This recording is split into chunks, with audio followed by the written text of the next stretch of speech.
আমাদের দায়িত্ব অনেক। ন্যায়ভিত্তিক একটা সমাজ গড়ে তোলার জন্য একসাথে অনেকগুলো কাজ আমাদের হাত দিতে হবে।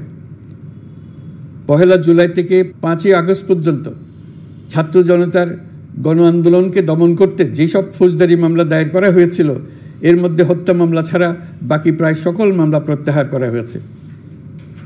এসব মামলায় গ্রেফতারকৃত সকলে মুক্তি পেয়েছে।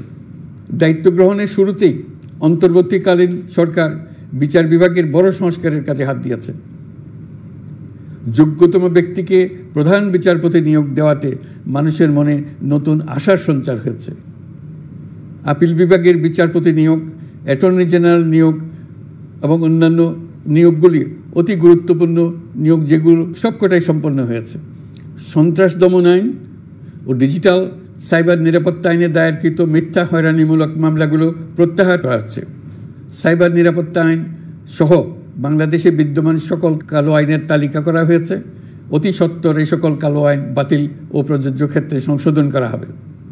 সাংবাদিক সাগর রনি হত্যাকাণ্ড সহ বহুল আলোচিত 5টি হত্যাকাণ্ডের তদন্ত ও বিচার অগ্রাধিকার ভিত্তিতে ও দ্রুততম সময়ে নিষ্পত্তির জন্য সহায়তা প্রদান করা হচ্ছে। সম্প্রতি আমরা বলপূর্বক গুম থেকে সকল ব্যক্তির সুরক্ষার জন্য আন্তর্জাতিক কনভেনশনের সনদে স্বাক্ষর করেছি। ফলে স্বৈরাচার দ্বারা প্রতিষ্ঠিত গুম সংস্কৃতির সমাপ্তি ঘটানোর জন্য আন্তর্জাতিকভাবে আমরা প্রতিজ্ঞাবদ্ধ হলাম। এছাড়া আমরা ফেসিবাদ শাসনের 15 বছরে গুমের প্রতিটি ঘটনা তদন্ত করার জন্য পৃথক একটা কমিশন গঠন করছি। যেসব পরিবার তাদের নিখোঁজ পিতা, স্বামী, পুত্র এবং ভাইদের পাওয়ার জন্য বছরের পর বছর যন্ত্রণার সাথে অপেক্ষা করছেন, আমরা আপনাদের বেদনায় সমব্যথী। আয়নাঘরগুলো বন্ধ করে দেওয়া হয়েছে এবং সেই সাথে বের হয়ে আসছে ফ্যাসিস্ট হাসিনা সরকারের গুমের শিকার ভাই বোনদের কষ্ট ও যন্ত্রণা গাথা। আমাদের তরুণ প্রজন্মের ভবিষ্যৎ যেন উজ্জ্বল হয়, সেটা নিশ্চিত করতে শিক্ষা ব্যবস্থার দিকে আমাদের পূর্ণ নজর রয়েছে। ইতিমধ্যে প্রথম শ্রেণী থেকে দ্বাদশ শ্রেণী পর্যন্ত বর্তমানের ত্রুটিপূর্ণ শিক্ষাক্রম পরিবর্তন করা হয়েছে। বই সংশোধন ও পরিমার্জনের কাজ শেষ পর্যায়ে আছে।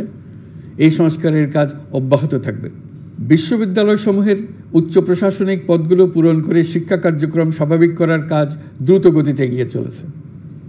বেসরকারি শিক্ষা প্রতিষ্ঠানগুলোর পরিচালনা বোর্ডে দখলদারিত্বের রাজনীতি বন্ধ করার ব্যবস্থাও নেওয়া হয়েছে।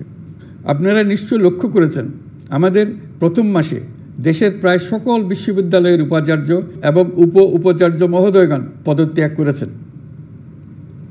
উচ্চশিক্ষার ক্ষেত্রে এটা বিরাট শূন্যতার সৃষ্টি করেছে। প্রথম মাসে আমরা ক্রমাগতভাবে প্রতিটি বিশ্ববিদ্যালয়ে সবার কাছে গ্রহণযোগ্য এমন উপাচার্য এবং উপাচার্য নিয়োগ দেওয়ার কাজ শুরু করেছে। এর ফলে সকল সরকারি এবং বেসরকারি বিশ্ববিদ্যালয়গুলোতে নতুন উদ্যমে কাজ শুরু করার পরিবেশ সৃষ্টি হয়েছে। সংবাদ মাধ্যম ও মত প্রকাশের পূর্ণ স্বাধীনতা ইতিমধ্যে নিশ্চিত করা হয়েছে।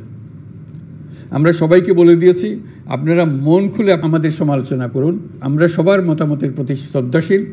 মিডিয়া যাতে কোনো রকম বাধা বিপত্তি ছাড়া নির্বিঘ্নে তাদের কাজ করতে পারে, সেজন্য একটা মিডিয়া কমিশন গঠন করা সরকারের সক্রিয় বিবেচনাধীন। আরও যেসব কমিশন সরকার সহ অন্য সবাইকে জবাবদিহিতার আওতায় আনতে পারে, আমরা তাদের পুনর্গঠন ও সংস্কারের উদ্যোগ নিয়েছি, যাতে তারা আরও শক্তিশালী হয়, জনকল্যাণে কাজ করে। দায়িত্ব গ্রহণের পর বিভিন্ন দেশের সরকার প্রধান টেলিফোনে এবং শুভেচ্ছা বার্তা পাঠিয়ে আমাকে অভিনন্দন জানিয়েছেন। বিভিন্ন দেশের রাষ্ট্রদূত এবং হাই কমিশনারবৃন্দ আমার সাথে সাক্ষাৎ করে দ্বিপাক্ষিক সহযোগিতা বৃদ্ধির আশ্বাস দিয়েছেন। আমার অনুরোধে সংযুক্ত আরব আমিরাতের 57 জন বাংলাদেশি যারা ফ্যাসিবাদ বিরোধী বিক্ষোভে অংশগ্রহণ করা বিভিন্ন মেয়াদে কারাদণ্ডে দণ্ডিত হয়েছিলেন, তাদের সাধারণ ক্ষমা ঘোষণা করেছেন সে দেশের সরকার। ইতিমধ্যে তাদের কয়েকজন দেশে ফিরে এসেছেন। এই ক্ষমা প্রদর্শন ছিল অতি বিরল একটি ঘটনা। এই জন্য আমি সংযুক্ত আরব আমিরাতের রাষ্ট্রপতি শেখ মোহাম্মদ বিন জায়েদ আল নাহিয়ানকে ধন্যবাদ ও কৃতজ্ঞতা জানিয়েছি আপনাদের সবার পক্ষ থেকে। যে সমস্ত সরকার প্রধানের সঙ্গে আমার টেলিফোনে যোগাযোগ হয়েছে, তাদের মধ্যে রয়েছেন ভারতের প্রধানমন্ত্রী নরেন্দ্র মোদী, পাকিস্তানের প্রধানমন্ত্রী শাহবাজ শরীফ। আমরা ভারত এবং অন্যান্য প্রতিবেশী রাষ্ট্রসমূহের সঙ্গে সুসম্পর্ক চাই, তবে সেই সম্পর্ক হতে হবে ন্যায্যতা এবং সমতার ভিত্তিতে। ভারতের সাথে আমরা ইতিমধ্যে বন্যা মোকাবেলায় উচ্চ পর্যায়ে দ্বিপাক্ষিক সহযোগিতার আলোচনা শুরু করেছি। দক্ষিণ এশিয়ায় আঞ্চলিক সহযোগিতা বৃদ্ধির লক্ষ্যে আমি সার্ক রাষ্ট্রগোষ্ঠী পুনর্জীবিত করার উদ্যোগ নিয়েছি। আমরা চাই আমাদের দেশ যেন একটি গণতান্ত্রিক দেশ হিসেবে বিশ্বের কাছে সম্মানের সাথে পরিচিত হয়। দেশের পরিকল্পনা যেন দেশের মানুষকেন্দ্রিক হয়, কোনো নেতা বা দলকেন্দ্রিক না হয়। আমরা স্বৈরাচারী হাসিনা সরকারের অহেতুক কোটি কোটি টাকা ব্যয়ের প্রকল্প বাস্তবায়িত হতে দেখেছি, যেগুলো কখনোই দেশের মানুষের জন্য ছিল না, বরং এর সাথে জড়িত ছিল কুৎসিত আমিত্ব এবং বিশাল আকারের চুরি। চলমান এবং প্রস্তাবিত সকল উন্নয়ন প্রকল্পগুলোর যাচাই বাছাই করার কাজ ইতিমধ্যে আমরা শুরু করেছি। প্রকল্প বাস্তবায়নের পর্যায় বিবেচনা করে বাকি কাজে ব্যয়ের সাশ্রয় এমনকি প্রয়োজন মতে তা বাতিল করার কথা বিবেচনা করা হবে। দেশের মানুষকে আর ফাঁকি দেওয়া চলবে না। কর্মসংস্থান তৈরি করবে এমন প্রকল্পগুলোকে আমরা অগ্রাধিকার দেব। লুটপাট ও পাচার হয়ে যাওয়া অর্থ ফিরিয়ে আনার উদ্যোগ আমরা নিয়েছি। আর্থিক খাতে শৃঙ্খলা ফিরিয়ে আনতে একটা ব্যাংকিং কমিশনও গঠন করার উদ্যোগ নেওয়া হয়েছে। বিভিন্ন ব্যাংকের পরিচালনা পরিষদ পুনর্গঠন করা হয়েছে। ব্যাংকিং খাতে এই এক মাসে বিরাট পরিবর্তন এসেছে, আপনারা নিশ্চয়ই সেটা লক্ষ্য করেছেন। আমরা এই খাতে নিয়মনীতি প্রতিষ্ঠা করতে পেরেছি। আরও অনেক কাজ বাকি রয়ে গেছে।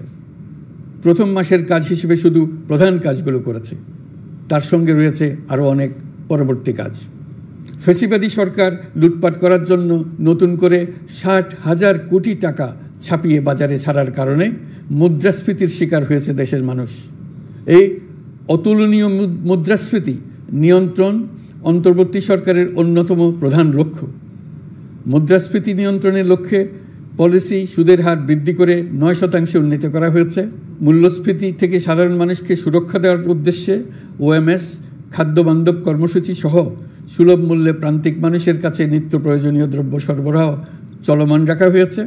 মূল্যস্ফীতি মোকাবেলায় চলতি অর্থ বছরে চাল ও গম আমদানির জন্য 5,800 কোটি টাকা, আভ্যন্তরীণ সংগ্রহের জন্য 8,900 কোটি টাকা এবং খাদ্য ভর্তুকির 3টি প্রোগ্রামের জন্য 7,360 কোটি টাকা বরাদ্দ রাখা হয়েছে। বিভিন্ন স্টেক হোল্ডারের সাথে সভা করে মূল্যস্ফীতি নিয়ন্ত্রণের করণীয়সমূহ চিহ্নিত করা হয়েছে। পরিচালন ও উন্নয়ন ব্যয় যৌক্তিক পরিমাণে হ্রাস করার জন্য কার্যক্রম গ্রহণ করা হয়েছে। কৃষিপণ্য উৎপাদনের জন্য সার আমদানির ক্ষেত্রে প্রয়োজনীয় বৈদেশিক মুদ্রার সরবরাহ নিশ্চিত করার পদক্ষেপ নেওয়া হয়েছে। প্রকৃত চাষিগণ যাতে কৃষি ঋণ পেয়ে থাকেন তা নিশ্চিত করার উদ্যোগ নেওয়ার পাশাপাশি কৃষি ঋণের পরিমাণ বৃদ্ধি করা হয়েছে। মার্কিন ডলারের বিপরীতে টাকার বিনিময় হার স্থিতিশীল রাখার লক্ষ্যে বৈদেশিক মুদ্রার বিনিময় হারকে বাজারভিত্তিক করা হয়েছে। কালো টাকা সাদা করার অনৈতিক অনুমতি বাতিল করা হয়েছে। বৈদেশিক মুদ্রার রিজার্ভ বৃদ্ধি করতে বিভিন্ন উন্নয়ন সহযোগীদের কাছ থেকে বাজেট সাপোর্ট চাওয়া হয়েছে। আন্তর্জাতিক মুদ্রা তহবিল থেকে অতিরিক্ত $3 বিলিয়ন মার্কিন ডলার, বিশ্বব্যাংক থেকে অতিরিক্ত $1 বিলিয়ন, জাইকা থেকে অতিরিক্ত $1 বিলিয়ন মার্কিন ডলার প্রদানের অনুরোধ করা হয়েছে। রূপপুর পারমাণবিক বিদ্যুৎ কেন্দ্র নির্মাণ প্রকল্পের অগ্রিম অর্থ পরিশোধ এবং বকেয়া পাওনা নিয়ে রাশিয়ান ফেডারেশনের সাথে অর্থ মন্ত্রণালয়ের আলোচনা চলছে। পাইপলাইনে থাকা $48 বিলিয়ন মার্কিন ডলার বৈদেশিক সহায়তা ব্যবহারের উদ্যোগ নেওয়া হয়েছে। মেগা প্রকল্পের নামে লুটপাট বন্ধের পাশাপাশি স্বাস্থ্য ও শিক্ষা খাতে বরাদ্দ বৃদ্ধির পরিকল্পনা গ্রহণ করা হয়েছে। বৈদেশিক মুদ্রার রিজার্ভের উপর চাপ কমানোর লক্ষ্যে রাশিয়া এবং চীন থেকে প্রাপ্ত ঋণের সুদের হার কমানো এবং ঋণের মেয়াদ বৃদ্ধির জন্য অনুরোধ জানানো হয়েছে।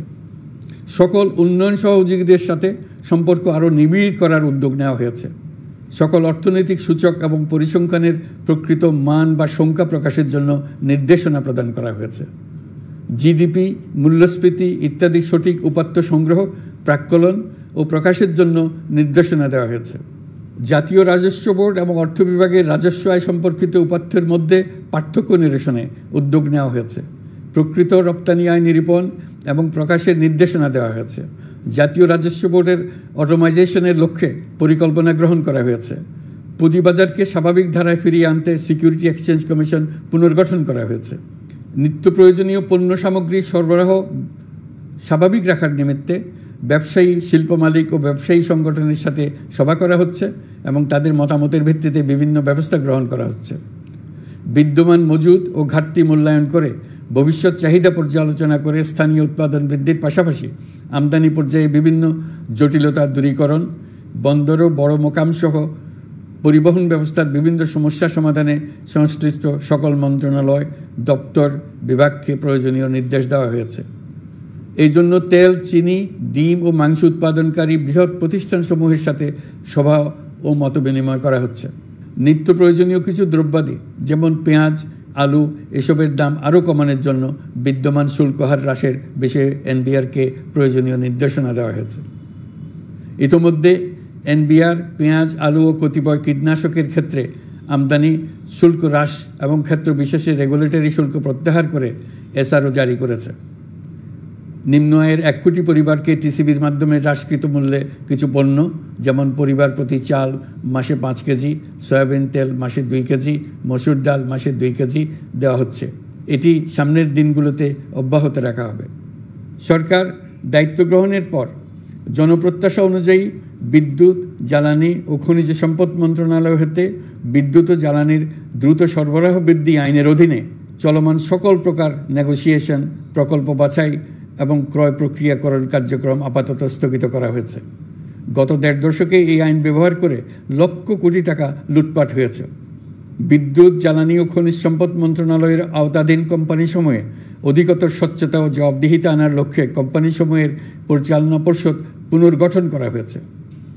প্রকৌশল, ভূতত্ত্ব এবং খনিজ হিসাব বিষয়ে অধ্যয়ন করেছে এমন ছাত্র প্রতিনিধি অন্তর্ভুক্ত করার জন্য উদ্যোগ গ্রহণ করা হয়েছে। এই খাতে অধিকতর সক্ষমতা, গতিশীলতা এবং জবাবদিহিতা নিশ্চিত করার লক্ষ্যে বিশেষজ্ঞগণের সমন্বয়ে একটি কমিটি গঠন করা হয়েছে। জ্বালানি তেলের মূল্য জনপ্রত্যাশা অনুযায়ী সহনশীল রাখতে অকটেন ও পেট্রোলের দাম 6 টাকা, ডিজেল ও কেরোসিনের দাম 1 টাকা 25 পয়সা কমানো হয়েছে। 37 দিন বন্ধ থাকার পর গত 25 আগস্ট হতে মিরপুর 10 ও কাজীপাড়া স্টেশন ছাড়া বাকি সব স্টেশনে মেট্রো রেল পুনরায় চালু করা হয়েছে। ভুয়া মুক্তিযোদ্ধাদের চিহ্নিত করার লক্ষ্যে বিশেষ করে মুক্তিযুদ্ধের সময় যাদের বয়স 12.5 বছরের কম ছিল তাদের মুক্তিযুদ্ধ তালিকা হতে বাতিলের জন্য সুপ্রিম কোর্টে লিভ টু আপিলের পদক্ষেপ গ্রহণ করা হয়েছে। মুক্তিযোদ্ধা কল্যাণ ট্রাস্টের আওতাধীন বেদখলকৃত স্থাবর সম্পত্তি উদ্ধারে প্রয়োজনীয় ব্যবস্থা গ্রহণ করা হয়েছে। গৃহায়ন ও গণপূর্ত মন্ত্রণালয় কর্তৃক গৃহীত বরিশাল, রংপুর, ময়মনসিংহ উন্নয়ন কর্তৃপক্ষ আইন এর খসড়া তৈরির কার্যক্রম নেওয়া হয়েছে।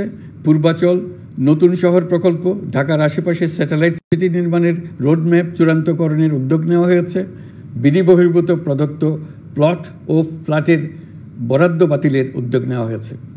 প্রিয় দেশবাসী, আমাদের সন্তানদের জন্য একটি গণতান্ত্রিক বাংলাদেশের রূপরেখা তৈরি করতে আমরা দৃঢ় প্রতিজ্ঞ। আর যেন আমাদের কোনো স্বৈরাচারের হাতে পড়তে না হয়। আমরা যাতে বলতে পারি আমরা একটি গণতান্ত্রিক দেশে বসবাস করি।